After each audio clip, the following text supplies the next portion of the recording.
ಈ ಡಾಂಬರ್ ರೋಡ್ಗೆ ಅಟ್ಯಾಚ್ ಆದಾಗೆ ಒಂದು 2 ಎಕರೆ 30 ಗುಂಟೆ ಒಂದು ಲ್ಯಾಂಡ್ ಬಂದಡಿ. 2 ಎಕರೆ 30 ಗುಂಟೆ ಆಲ್ಟಿಸಿರೋದು.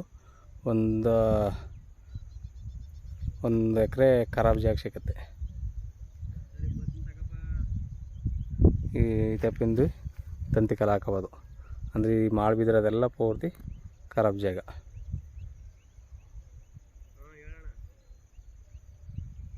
ಇದು ಮೈಸೂರು ಗುಂಡ್ಲುಪೇಟೆ NH ರೋಡ್ಗೆ 1.5 ಕಿಲೋಮೀಟ್ರ್ ಆಗುತ್ತೆ. ಮೈಸೂರಿಗೆ 50 ಕಿಲೋಮೀಟ್ರ್ ಆಗುತ್ತೆ ಪಕ್ಕ. ಜನರಲ್ ಪ್ರಾಪರ್ಟಿ ಲಿಂಗಾಯತ್ರದು. Full red soil.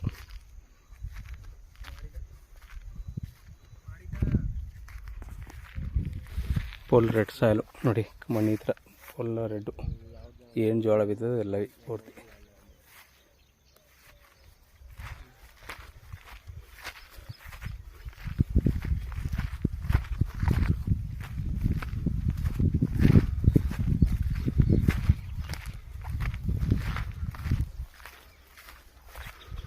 ಎರಡು ಎಕರೆ 30 ಗುಂಟೆ RTC. 1 ಎಕರೆ ಖರಾಬ್ ಜಾಗ.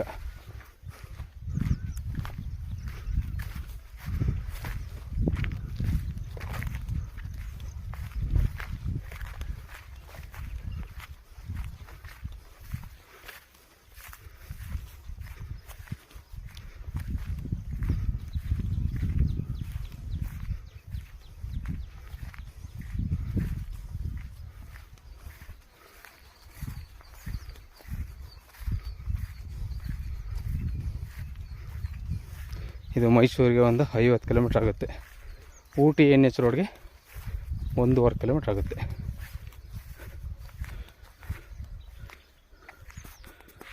ಮರ ಕಂತೊಡಿಯಲ್ಲಿ ಆ ಮರದ ಕಡೆಯಿಂದ ಈ ಕಡೆಗೆ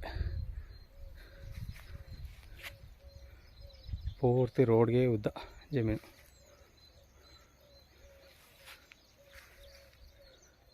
ನೋಡಿ, ಈ ಮಾಳು ಬಿದ್ದಿರೋದೆಲ್ಲ ಖರಾಬ್ ಜಾಗ. ಇದನ್ನೇ ಉತ್ಕೋಬೋದು ಪಕ್ಕದಲ್ಲಿ, ಏನು ಪ್ರಾಬ್ಲಮ್ ಇಲ್ಲ. ಫುಲ್ ರೆಡ್ ಸಾಲು. 1 ಎಕರೆಗೆ 32 ಲಕ್ಷ ರೂಪಾಯಿ ಹೇಳ್ತಾರೆ. ವ್ಯಾಪಾರಕ್ಕೆ ಹೋದರೆ ನೆಗೋಸಿಬಲ್ ಆಗುತ್ತೆ. ಊಟಿ NH ರೋಡ್ಗೆ 1.5 ಕಿಲೋಮೀಟ್ರ್ ಆಗುತ್ತೆ. ಇದು ಗುಂಡ್ಲುಪೇಟೆ ರಿಜಿಸ್ಟ್ರೇಷನು. ಮೈಸೂರಿಗೆ 50 ಕಿಲೋಮೀಟ್ರ್ ಆಗುತ್ತೆ.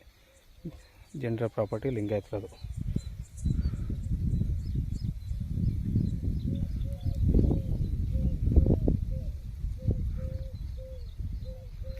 ಸೂಪರ್ ಚೌಕಾಕಾರವಾಗದೆ ಒಳ್ಳೆ ವಾಟರ್ ಬೆಡ್ ಜಾಗ ನೋಡಿ ಸರ್. ಬೇಕು ಅಂದರೆ ಕೆಳಗಡೆ ನಂಬರ್ ಕೊಡ್ತೀನಿ, ಕಾಲ್ ಮಾಡಿ.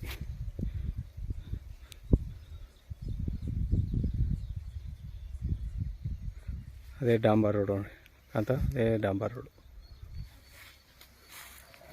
ರೋಡ್ ತಪ್ಪಿ ಗೇಟ್ ಹಾಕೋಬೋದು, ಏನು ಪ್ರಾಬ್ಲಮ್ ಇಲ್ಲ.